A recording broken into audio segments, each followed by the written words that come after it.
saison de chasse tire à sa fin. Qu'est-ce qu'on fait avec nos arcs, nos arbalètes? Bien, il faut regarder ça un petit peu aussi. Hein. On entretient nos armes, mais il faut regarder du côté aussi de l'archerie. Pour nous en parler, on a avec nous Christina qui est revenue avec nous en studio. Merci d'être là. Merci à toi de m'accueillir ici. Bien, écoute, ça me fait plaisir. Écoute, on s'est servi de l'arbalète, nous autres, au cours des dernières semaines, entre autres avec la chasse au chevreuil.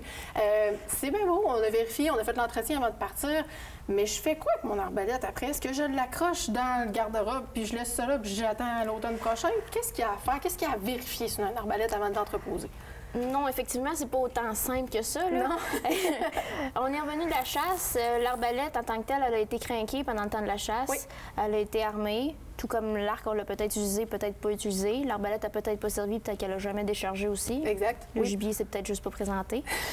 C'est des choses qui arrivent. Quoi qu'avec les arbalètes aujourd'hui, il faut pas mal tout le temps décharger avec à l'aide d'une flèche. Fait que généralement, on a quand même au moins tiré quelques flèches. Oui, exactement.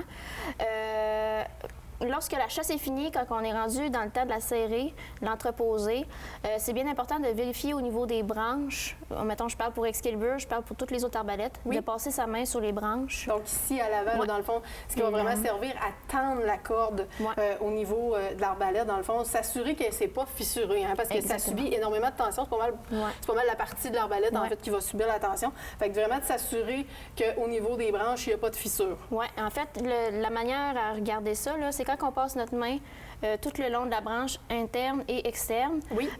Si on voit que la peinture commence à lever, là, on regarde, puis on s'assure de voir s'il n'y a pas de fibre qui a levé. Ensuite de ça, ça se peut que ce soit juste des écartèles qui a levé aussi. Au côté d'Excalibur, où ce que les branches terminent, là, les embouts. Là, juste ici? Ouais. Oui. C'est important de regarder que ça n'aille pas craquer. OK. Ou si ça peut arriver, des fois, ça s'appelle des types. Là, vraiment l'embout, si on veut. C'est ça. Des fois, ça peut fissurer avant la branche. Dans le cas d'Excalibur, on ne peut pas changer juste le bout. Il faut vraiment changer la branche au complet. Oui, puis dans le cas d'Excalibur, il faut changer les deux branches aussi. OK, pas une seule. Et pour les arbalètes qui sont peut-être un petit peu plus à poulie, parce que là, ici, on a vraiment Excalibur qui fonctionne avec les mécanismes de corde, il doit avoir, les branches, mais tu dois avoir aussi les cames à vérifier. Oui, exactement. Il y a les branches à vérifier aussi, comme avec la peinture, ces choses-là à regarder.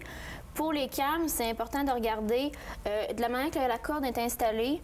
Sur la came, en particulier, il va y avoir des points souvent. Là. Les compagnies mettent des points vis-à-vis les branches. Là, on ne le voit pas avec ces cames-là. C'est pour ça que je présente mon arc. Là. On peut peut-être la tourner, ton arc, qu'on puisse voir peut-être un petit peu comme il faut. Écoute, un petit peu. Moi, je pense qu'on puisse voir vraiment comme il faut au niveau des cames, si tu veux nous montrer peut-être les points. Moi, je ne l'ai pas sur mon arc parce que c'est pas un arbalète. Là. Mais au niveau de l'arbalète, il va y avoir des points ici proches de la branche. Tout dépendamment, des fois c'est 5 points, des fois c'est 3 points, des fois c'est 2 points. Il faut juste s'assurer que les points soient pareils en haut puis en bas. OK, parfait. Fait que dans le fond, qu'on a le même ajustement en haut comme en bas, dans le fond, ou de gauche-droite, dépendamment si on a une arbalète ou un arc. OK, ensuite de ça, écoute, durant la saison, ce qu'on fait au niveau de la corde, ben tu sais, moi, personnellement, par expérience personnelle, j'achète toujours une deuxième corde. Je pense que si on en a utilisé une ou qu'il y en a une qui est endommagée à la fin de la saison, c'est bon d'en acheter tout de suite une seconde avant la prochaine saison. Parce que des fois, on s'en est rendu compte cette année, hein, durant le temps de la chasse, c'est difficile des fois de trouver du matériel. Personnellement, je cire ma corde. On voit ici au niveau d'Excalibur, on voit bien une tranche-fil. Si notre tranche-fil, ici, c'est-à-dire la partie qui passe sur le pont, est endommagée, est-ce que ça signifie que ma corde est finie ou qu'il faut que je la change? Non, ça arrive souvent qu'il y a du monde qui pense que la corde est finie, est terminée, elle ne s'utilise plus. Le tranche-fil, c'est juste un fil, dans le fond, qui est ajouté par-dessus la corde, qui vient protéger, dans le fond. C'est une bande, dans le fond, protectrice. Oui, c'est fait soit manuellement ou par la machine, là, si ça sort de compagnie. Là.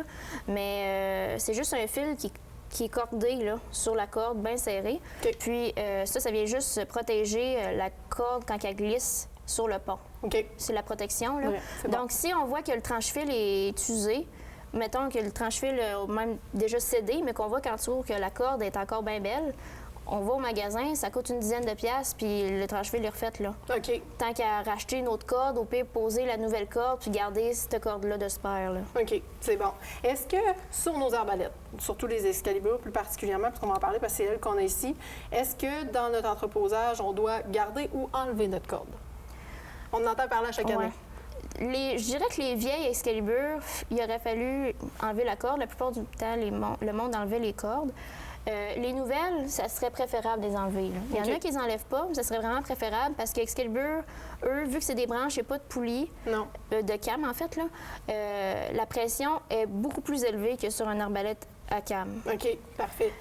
Fait que les branches, ils viennent chercher toute la pression, puis c'est pas bon pour ce type de mécanisme-là. Souvent, ce qui va arriver, en fait, au printemps suivant, c'est qu'ici, on a les deux espèces de stoppeurs, les deux butoirs, dans le fond, les deux butées ici qui sont là pour la corde, pour empêcher justement la vibration. Puis, ça se retrouve que la corde est carrément, littéralement ancrée dedans. Donc, ce qui veut dire qu'il y a vraiment eu de la tension en permanence sur la corde, ce qui n'est pas bon et non plus sur les branches. Si ça arrive, ça veut dire que les branches peuvent avoir faibli. Ça va être de revérifier encore si les branches n'ont pas craqué à quelque part, ces choses-là. Ça va être de tirer une coupe de flèche, voir si l'arbalète va pas à gauche ou à droite. Des fois, si l'arbalète n'est pas stable quand on tire, ça veut dire qu'il y a une faiblesse à quelque part aussi. Là. OK. Donc, ce qu'on fait, c'est, idéalement, avant d'entreposer, on recire, on remet de la cire sur le pont. Même chose pour la corde, pour l'entretien. Au niveau de l'arc, écoute, moi, je m'y connais un petit peu moins au niveau de l'arc. Quel est ton entretien avant d'arranger de façon courte et concise? Ça dépend des gens. Là. Moi, mon arc, je l'arrange pas vraiment parce que je tire hiver et été, automne, printemps. Oui. Les gens, souvent, quand ils rangent ça pour la chasse, ils vont vérifier les câbles, encore une fois, sont corrects. Les câbles, si c'est pas effiloché. Si le D-loop ici, pour un arc à poulie, là, le petit D-loop qu'il y a là, s'il est pas... Je vais le montrer comme il faut, là, qu'on puisse bien le voir. Là. Ton D-loop, c'est juste ici? Oui. Okay, s'il n'est pas trop usé, s'il est encore utilisable.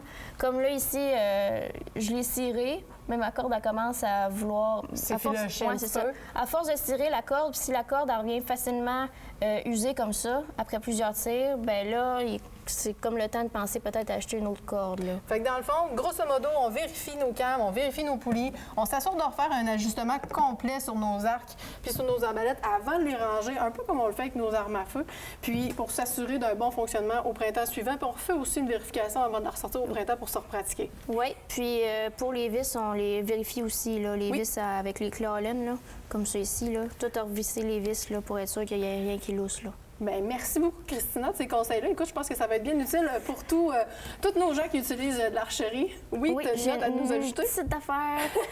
Ça dépend des télescopes, là, mais il y a des télescopes d'arbalète qui ont justement les croix illuminées dedans. Oui. Les batteries, les enlever si vous ne voulez pas que ça coule dedans. Très, très bon point pour avoir des mauvaises surprises au printemps. Merci, Christina. Puis écoute, on va se revoir au printemps justement pour pratiquer tout ça, je pense, l'archerie. De l'autre côté de la pause, on s'en va regarder avec Martin les leurres de pêche, mais pourquoi pas?